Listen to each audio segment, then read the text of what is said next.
What's up, you guys? Welcome back into iHeartRadio's official wrestling podcast, the Battleground podcast. It is Battle. It is Eli. And a guest on our show, well, you've seen him in here a lot of times. Last time he was on here, it was just me and him hanging out. We had all kinds of talks, and he's back again to stand on business. And there was a fun thing last time that we did this. They're like, new drinking game. Take a shot every time Trick Williams says, let's talk about it. Well, you in the first 5 minutes. Trick Williams joins the show with us. Let's talk about it. Boom, boom, boom. First shot of the thing. First off, let's go ahead and I want to talk about this. How awesome was it watching Lash Evolution? I mean, getting there, final two, you got to be proud for that moment last night. Man, that was a beautiful thing. I mean, in her hometown of the ATL of Atlanta, watching her succeed, watching her do incredible things, man. She picked Nia Jax up. How many women you think are capable of doing such a thing? Not many. Not many. You know, she picked Zelina up like a little rag doll. Oh, yeah. Throw it all out hit Nikki Bella in the mouth. Right. Man, like, I was a proud supporter yesterday. I'm not going to lie. Man. When it got down to those final two, I was like, you got two powerhouses, the future of the women's division right there for WWE, and it was fantastic watching that for sure. Something else is going to be fantastic to watch about is your run right now with WWE and TNA. You look at it, you're the first WWE contracted wrestler to hold the TNA World Championship after that historic win. What was going through your mind when you made that moment happen on a WWE show? Man, first of all, let's talk about it. Man, it felt good, man. I mean, anytime that you can put your name in the history books as the first person to do something, then hopefully it's a good thing. You know what I mean? And that was one of those moments, man, with the great opponent. I'm not gonna lie, Joe Hendry, things he's done for the brand, for TNA, has been nothing short of miraculous. But in even better news, Trick Williams is the one to kick him off the high horse. Boom. You know what I'm saying? Boom. I'm the one to beat Joe Hendry. Nobody else at TNA could do it. I can do it. Believe Right. in Trick Williams. Right. Speaking of TNA, the current TNA president, Carlos Silva, has recently spoke. He's got a pretty ambitious plan for the promotion, including a $10 million TV rights deal. As you being the current TNA champion, I mean, how do you envision your championship reign contributing to TNA's growth? I mean, first of all, shout out to my guy, Carlos. I mean, we're in the same fantasy football league, and, he makes sure I get whatever I want, because it is now Trick and A, Right. I scratch his back, he scratches mine, and, he gets $10 million deals and I get gold. Let's talk about it. So, right. Shout out to Carlos, man. He's a good dude, and, TNA's doing their thing. Yeah, for sure. And of course, TNA, one of their biggest events is coming up, Slammiversary. And it's one of those matches where, you look at who it is. It's you, it's Hendry, it's Santana.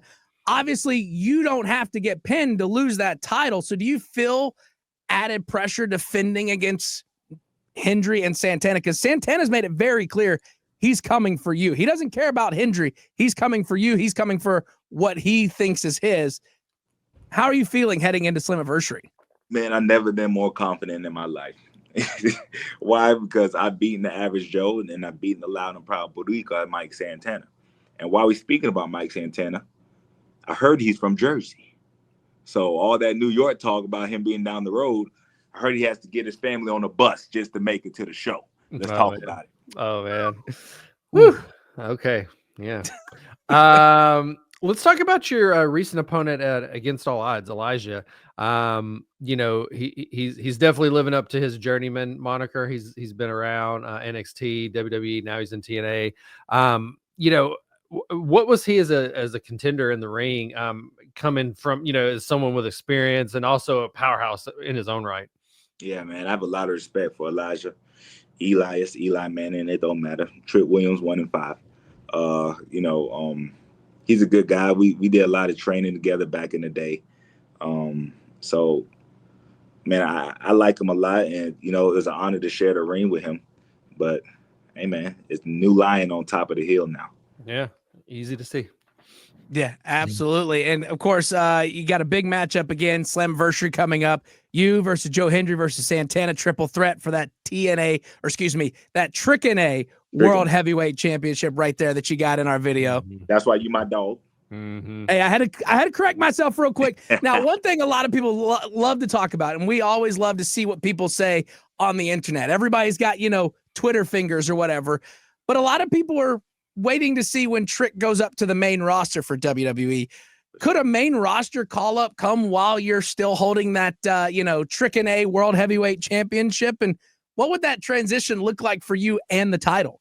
Man, that'd be beautiful. I mean, nothing would change. I mean, I just got to book a flight, from Thursday night to Friday if it's on SmackDown. That's the only thing that'll be different. But, man, I wear this gold with pride, man. And, contrary to belief, Twitter's also saying that, this is just a vanity project for Trick Williams, and he doesn't really care about the brand. And, TNA is just a side quest. And, no, man, I'm proud to be the TNA champion. Mm-hmm. Look at the history that's been done there. You know what I mean? I'm proud to say that after everything, the AJ Styles, the Samoa Joes, the Mooses, the Bubba Ray Dudleys, Kurt Angle, you know what I mean?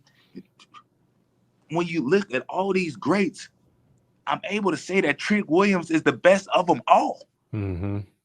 You know what I'm saying? Yeah. Mm-hmm. That's a big deal. Yeah. And, I really do. I take pride in that, man. So when people, try to downplay my investment or, how much I love the brand, I really do believe Trick and A. Right. Well, another thing that people talk about is your it factor. There's a certain aura that champions have, whatever you want to call it. How would you personally define your it factor? And then is there anything you do to kind of keep it sharp? Man, authenticity. Just I think that's the biggest thing anybody can do, man. Just stay true to you. Right. And I think that's a true skill, just learning to be that comfortable, and being okay with being yourself, nothing more, nothing less. And when you do that, people can tell and people appreciate it, because even if somebody don't rock with it, then somebody else probably will. Right. So, I think that's been the best thing for me, and being dynamic. Everybody doesn't have to love you, but if they hate you, that's cool too. And you got to be okay with that. Right. Yeah, for sure. And, the one thing is that a lot of people notice about Trick Williams is he's not just a wrestler. He's an actor. He's a musician.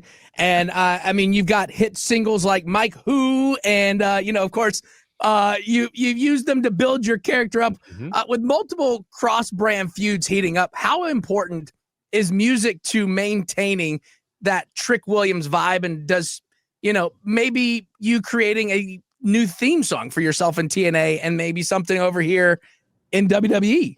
Man, music is the special nectar to life. Everything feels better when you put some music on it. And I like to label each feud with a diss track. Not each one. You have to be a special opponent to get a diss track. Everybody can't get a diss track. Let me say that.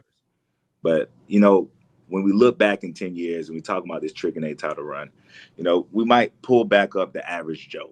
We might pull back Mike Who. Since we're talking about it, I might drop a diss track this week. And seeing as how I don't know who I should talk about, because the whole roster seems to have a problem with Trick Williams. I don't know. Somebody gonna get it. That's all I'm gonna say. Right. Well, it won't be us, because we have no ill will towards Trick Williams. No, absolutely not. Man, matter of fact, if y'all want to feature on it, we can collab. Dang. Hey, you know what? Let's do it. Let's do it for sure. Well, here's something that is kind of interesting, because you briefly teamed with Frankie Kazarian recently, and then you defeated Elijah. How has working across brands and with different personalities shaped your strategy and persona moving forward? It's definitely helped me a lot. It helped me grow as a performer. It helped me trust my instincts. Like, hey, WWE does things a certain way. TNA does things a different way, and that's cool. But being introduced to all these different styles makes me a more well-rounded performer. So, I always appreciate that. And you can see the swag confidence, building and growing as the reps increase. So, I appreciate this TNA run, because I'm getting to show a whole new side of Trick Williams that I didn't have before. So that's always good. Yeah, and bouncing off that, you're known for your mic skills, obviously. Do you approach promos differently now that you're the TNA World Champion, or is it more of the same? You just have more freedom now. Yeah, I mean, you can just feel it, man. Just since I've had this beautiful title, ain't it a beautiful title? Oh yeah. You know, since I've had this, I just felt a little bit more, you can't touch this type energy. You know what I mean? Like when you put your name in the history books as the first to ever do something, nobody can ever take that away from you, ever. And now that I have that, I'm gonna say what I want. Right. I'm gonna do what I want. And what can you really say? Yeah. You talking to the champ, man. Exactly. And again, it's definitely a cool moment because you've etched your name in history books to names like AJ Styles, a Samoa Joe, a Kurt Angle, so on and so forth, Bobby Roode, Jeff Hardy. have Jeff Hardy. Yeah, having your name next to those is obviously an awesome thing. And as a champion, I know your time is precious, so we'll kind of wrap things up real quick. Last thing that we always like to talk to our guest about. Obviously, you're a music guy. If we scroll through, let's say we look through your playlist, right? What's that one song? Because we talked about this last time, so maybe things might have changed. What's that one song on your playlist that might surprise us? Oh man, let's see. Because last time it was Rick James, but it was Rick James. But you know what I've been listening to a lot lately? Some Notorious B.I.G. Oh man, I've been listening there we go. to Biggie lately. Spit Your Game, Talk Your, all of that. So man, a lot of Biggie on my playlist, and a lot of Jamaican reggae music too, man. Nice. I've been feeling the Yaman lately. Solid picks right there for sure. Trick Williams, before we let you go, is there anything that you want to say to people watching or listening to this right now? Yeah, man. Like you already know what time it is, man. We're going to the UBS Arena July 20th. We're gonna sell it out. We're gonna make history. We got the main event. Joe Hendry, Mike Santana, the Loud and Proud Boricua from New Jersey, and we got Trick Williams. Let's talk about it.